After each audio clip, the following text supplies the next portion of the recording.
Bonjour à tous, dans cette nouvelle vidéo, nous allons voir comment installer, via un conteneur Docker, un serveur Minecraft sur OpenMediaVault. Donc vous allez voir, c'est assez simple. La première chose qu'on va faire, c'est donc se connecter sur Portainer.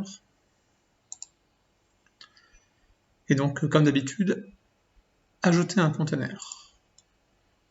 Donc le conteneur que j'utilise pour ma part pour mon serveur Minecraft se trouve en fait ici, c'est le conteneur itzg Minecraft Server sur le site hub.docker.com.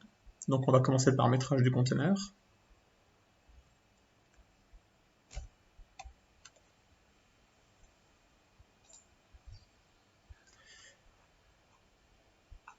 Donc le détail en fait est disponible sur GitHub. On va aller dessus.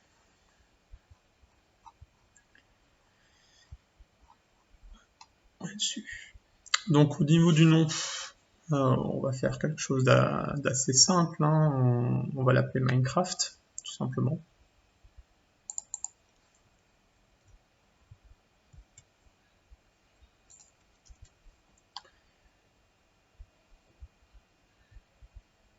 On va ensuite venir sélectionner donc l'image, donc itzg Minecraft Server.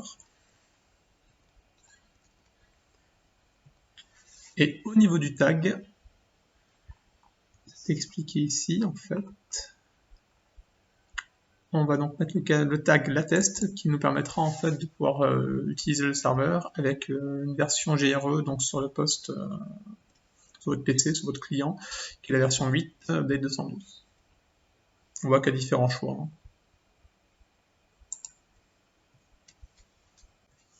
On passe ensuite à la configuration des ports. Donc au niveau des ports, on a donc le port 25565 à venir déclarer.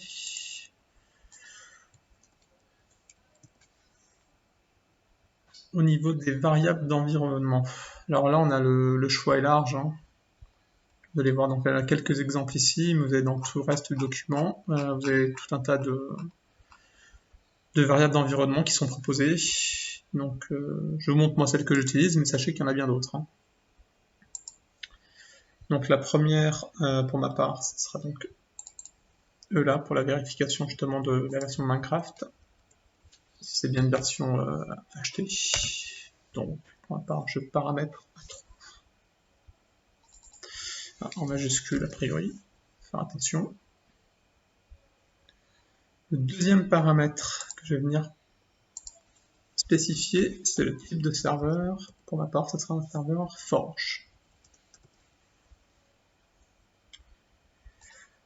Au niveau de la version du serveur Minecraft, je vais demander de récupérer à chaque fois la test, donc la dernière, mais sachez qu'on peut spécifier une version particulière. Au niveau du niveau de difficulté, je vais me mettre en normal.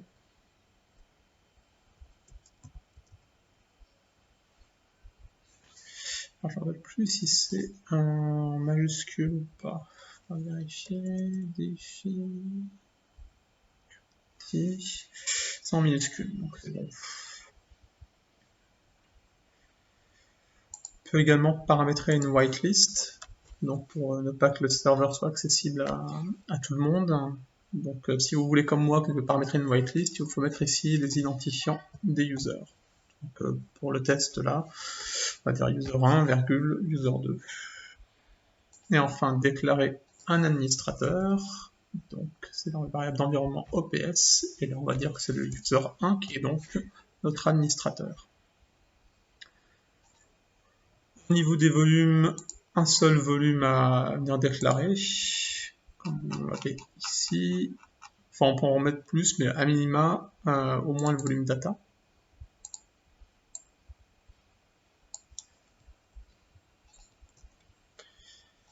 Et pour ma part, je vais donc dire que ce data, toujours pareil, va venir sur le share de folders Docker Data.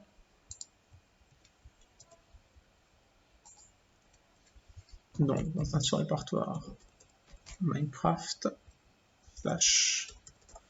/data.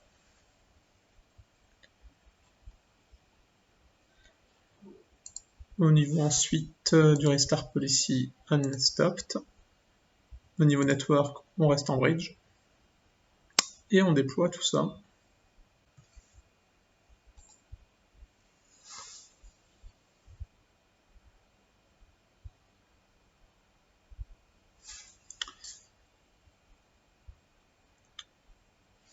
On voit que c'est en train de démarrer.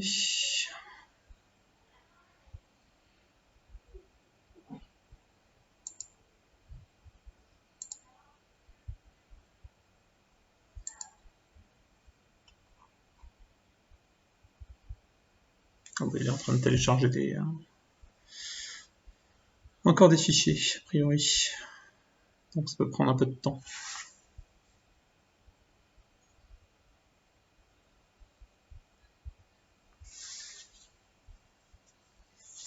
Et voilà, notre serveur est donc démarré. Donc voilà, ensuite on passe dans Minecraft, donc on se met en mode multijoueur. Donc là je vous montre une information pour me connecter au serveur de test. Donc l'adresse du serveur, donc mon IP, 2.2562565, donc le port qu'on a déclaré. Terminé. Et donc, lorsqu'on clique pour rejoindre, voilà, nous sommes sur le serveur. Écoutez, j'espère que ça vous aura aidé et je vous dis à la prochaine. Ciao.